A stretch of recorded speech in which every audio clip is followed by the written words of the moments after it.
You threw away the child seat mommy gave us with such care. It's divorce. In his reddened face, my husband clenched the child seat I had just discarded.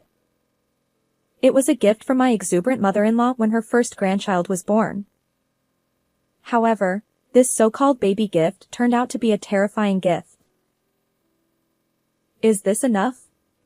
I asked, holding up the child's seat and revealing something. The next moment, my husband turned pale and trembled. I, 28-year-old Amanda Jones, lived with my same-age husband, Tom. Drawn to his gentle and calm demeanor, we married. We rarely argued and enjoyed blissful days together. To our delight, after 3 years of marriage, a new family member finally grew inside my belly. I can't wait to meet this child. As he caressed my expanding belly, his cheeks flushed with joy. I was confident that with him, we could build our ideal family. Yet, I had one worry about our married life. Tonight's dinner looks delicious. Did you fillet this fish? Thank you. But it was already pre-cut. Buying a whole fish and processing it is quite challenging. Huh? But mommy used to fillet the fish my late dad caught. She said it's fresher and tastier that way. One evening, as Tom commented on the meal laid out on the table, I raised an eyebrow. My concern was Tom's mindset. Although he had no other flaws I noticed before we got married, he turned out to be a classic mama's boy. He'd often bring up his mother, saying her cooking had more substance or their home was tidier. I was initially surprised. I felt it was inappropriate to compare me to his mother, so I would gently remind him each time. I'm not your mom, it's rude to compare. Yet, even after 3 years, he didn't fully grasp why this behavior was problematic. It seemed he genuinely didn't understand what was wrong. Sorry. I just remembered the past. He must have sensed the shift in the atmosphere. As Tom hurriedly apologized and began eating, I sighed softly. Compared to when we first got married, my husband has improved somewhat, but he still makes these kinds of remarks unexpectedly. To make matters worse, my mother-in-law adores her precious son. And she doesn't seem to care for me, the one who stole Tom from her. Hello. Amanda. I received something nice, so I'll give it to you. One day, my mother-in-law Sylvia suddenly visited our home and handed me a well-packaged box of lobster. With an insinuating smile, she held it out, and I shook my head, feeling frustrated. I'm sorry. I've mentioned this before, but I can't eat lobster. Oh. But I brought it all this way. You don't have to refuse. How rude. Amanda has a shellfish allergy. Mommy, you're still forgetful. Unaware of Sylvia's feigned sadness, my husband patted her shoulder with a smile. Then Sylvia looked back at him, in high spirits. Is that so? Oh dear. Amanda. I apologize. Shall we enjoy this together, Tom and Mommy? Despite her cheerful tone, Sylvia shot me a wicked grin. Before this incident, she'd intentionally brought me crabs I couldn't eat or criticized my lacework, claiming it lacked taste. She'd been subtly harassing me since the beginning of our marriage. And because she did it behind my husband's back, even when I tried to explain to Tom, he defended her. Honestly, Mommy doesn't mean any harm. I sighed yet again, watching Sylvia and Tom chat happily. Fortunately, we lived a bit apart, so her visits were rare, and I could still tolerate it. However, everything changed after I gave birth. Oh my. Such an adorable child. Looks just like Tom. A few days after delivering a healthy baby boy, Sylvia visited the hospital with a sparkling expression. Clearly, the existence of her first grandchild thrilled her. Despite never offering me a word of sympathy, she visited the hospital daily, bubbling with excitement. I want to choose a name for this child. I've come up with several options. As she pulled out a notebook and began enthusiastically discussing names, I felt thoroughly exasperated. Meanwhile, my husband, naturally, welcomed her with joy rather than caution. Thanks to this, even after leaving the hospital, she continued visiting our home almost every day, eager to see her grandchild's face. Liam. You know. There must have been a better name. But we put a lot of effort into choosing a name. Sigh. Well, at least the fact that this child doesn't resemble you is a relief. It seemed she was dissatisfied that her suggested name hadn't been accepted. No matter how much I explained that Tom and I had already decided beforehand, she remained unconvinced and grew to dislike me even more. She'd say hurtful things behind my husband's back, like, "You'll never be a good mother," or, "This child is unfortunate being with you." It was exhausting. With the added stress of first-time parenting, enduring this daily became unbearable. And despite my struggles, Tom would happily share stories about his mother, which only fueled my frustration. Building a happy family like this is impossible, I thought. Determined to find a solution, I decided to take action. But just then, a decisive event unfolded. It was a weekday afternoon, and I was at home with Liam when my mother-in-law, Sylvia, paid her usual visit.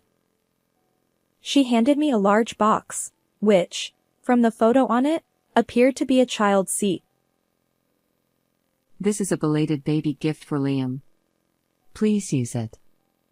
We wouldn't want anything to happen to dear Liam, would we? Well, I have some errands to run today, so I'll take my leave here. Uncharacteristically, she promptly left after I accepted the gift. While I appreciated the gesture, past experiences left me suspicious. Could she be up to something? As I examined the box more closely, I noticed unmistakable signs of prior opening. Wait. This has been opened once. With the growing conviction that something was amiss, I carefully opened the box and retrieved the child's seat. At first glance, it appeared unremarkable, but I decided to double-check by unzipping the cover. What I saw left me utterly shocked, and I couldn't help but cry out, "What on earth is this?" Without hesitation, I scooped up Liam and headed for the garbage disposal area. My purpose was clear: to discard this child's seat. Now I can finally breathe, I thought as I left the box at the trash site. But just as I was about to contact Tom to explain the situation, my phone in hand, he burst onto the scene. Hey! What are you doing? Mommy gave us the child seat. Startled, I turned to see my husband rushing toward me. Apparently, he'd finished work early and caught me in the act. He continued, bewildered. I received an email from Mommy saying it was a baby gift. His gaze shifted between the child's seat and me, as if unable to believe what he was witnessing. I'm sure in his eyes, I appeared to be a terrible wife who discarded the baby gift we had just received. My husband's face turned bright red, and after a few seconds of silence, he finally shouted. You threw away the child seat Mommy gave us. It's divorce. I stared at him, then retrieved the child's seat from the box. Is this enough? I asked, forcefully opening the cover to reveal its contents. Tom gasped and turned pale, trembling visibly. I've said it many times, but your mom has been unkind to me. Facing his fear, I seized the opportunity and played a video on my phone. It showcased Sylvia's various acts of harassment, things Tom was unaware of. In truth, her behavior had been so terrible that I secretly recorded her when Tom wasn't around, intending to explain it all to him. Even after seeing this, if you still side with mommy, I'm afraid I'll have to consider divorce, I said calmly. Having shown him all the videos, I looked at my husband. I'd been patient, but I had my limits. And now, for Liam's sake, I didn't want my mother-in-law anywhere near our home anymore. I'm sorry. At that moment, Tom, who had frozen, apologized to me. When I looked at him, I could see regret etched on his face. I can't believe she did something like this. No matter that she is my mom, some things are unforgivable. I truly apologize for everything. Clenching his fists, he apologized to me again, and I gently sighed with relief. As long as you understand, I'll never forgive Sylvia for what she did. With Tom finally awakened, we resolved to take action against my mother-in-law. The next day, we entrusted Liam to my parents and headed to my in-laws' house. Tom entered the living room, carrying a large box in both hands, and his slightly more dignified expression put me at ease. I had wondered how things would turn out, but despite his strong attachment to his mother, he chose to stand by my side. There was nothing more reassuring. Sylvia greeted us. Welcome. It's unusual for you to have an errand suddenly. Tom chimed in. Yeah. We wanted to thank you for the child seat. Remember how you wanted a new vacuum cleaner recently? Sylvia's eyes widened in surprise. Really? You bought it for me? How wonderful. As she eagerly tore open the wrapping paper, Tom and I exchanged glances. We visited my in-laws' house with a clear purpose: to deliver retribution. After all, given the way my mother-in-law had treated us, there was no way we would give her a gift. As soon as she opened the box, her scream echoed through the living room. And no wonder. It wasn't a vacuum cleaner inside. It was the child seat she had given us the day before, covered in a multitude of maggots. What kind of sick joke is this? She exclaimed. I confronted her as she frantically closed the box. Of course, neither my husband nor I had orchestrated this. When I checked the gift, the maggots were already swarming beneath the cover. In other words, these maggots were her intended gift to us. We initially considered discarding it, but then we thought we'd replace the box and return it to you with the zipper open. How does that feel? My mother-in-law exclaimed, her voice shrill. But she had the audacity to plead innocence, shaking her head. Her gaze shifted toward Tom, seeking his help. However, Tom was no longer the son she remembered. He had changed. Such excuses won't work, he said quietly, staring her down. Clearly caught off guard, she opened her mouth in shock. Taking a deep breath, Tom continued. I visited the fishing supply store where Dad used to go. The manager confirmed that you had purchased a large quantity of maggots. Perhaps she never expected her beloved son to turn against her. Wide-eyed, she seemed on the verge of saying something, but Tom's stern expression silenced her. And, as if to drive the point home, Tom glared down at her. Tell the truth, he demanded. Stiffening, my mother-in-law eventually slumped, defeated. But Liam is so adorable. She stammered. It seemed her love for her grandchild had grown to the point where she wanted to see him every day, even raise him herself. So, without my noticing, she decided to send us a child seat infested with maggots. Even so, why would you endanger Liam like that? What if he got seriously ill? I retorted. Before using the child seat, when the maggots multiplied inside, I planned to pretend I discovered it.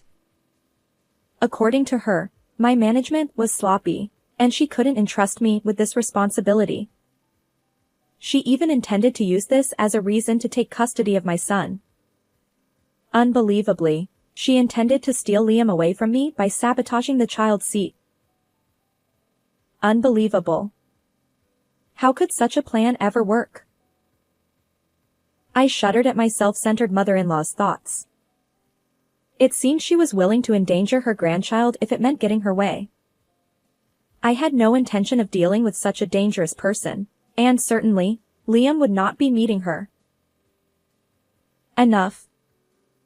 I don't want to see your face anymore. Don't ever come near our family again. Unable to bear it any longer, I stood up, and she stared at me, wide-eyed. You mean you won't let me see my grandchild?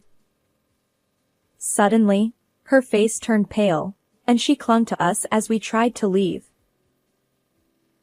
This was just a momentary lapse. I apologize. Please forgive me. Tom, surely you understand Mommy's feelings, right? Realizing she wouldn't see Liam, she suddenly turned to tears. But Tom, with unwavering eyes, said, I've seen through it all. Your harassment of Amanda was terrible. Now, what matters is our child and my wife. He had changed, and he brushed her aside. This is absurd. You're abandoning me? She wailed, trying to cling to me. I pushed her away too. You brought this upon yourself. Reflect on your actions. Without looking back at her, Tom and I left her house. Since then, Tom hasn't uttered the word mommy. It seems he has completely cut ties with his mother, even deleting her contact information. I'm sorry I didn't notice before. From now on, I'll definitely make both of you happy. He apologized sincerely, acknowledging that he hadn't noticed her behavior before. Tom now actively helps with household chores and parenting, determined to make us happy. Meanwhile, my mother-in-law couldn't let go. She continued visiting our home, pounding on the door and shouting, Let me see my grandchild. But Tom didn't hesitate. He reported her to the police. After explaining the situation, a restraining order was issued against her. As a precaution, we moved, severing all ties with her. Tom, who has grown even more dear to me, and our adorable Liam, we're determined to build happiness together. How did you find this story? Don't forget to subscribe to our channel. Until next time.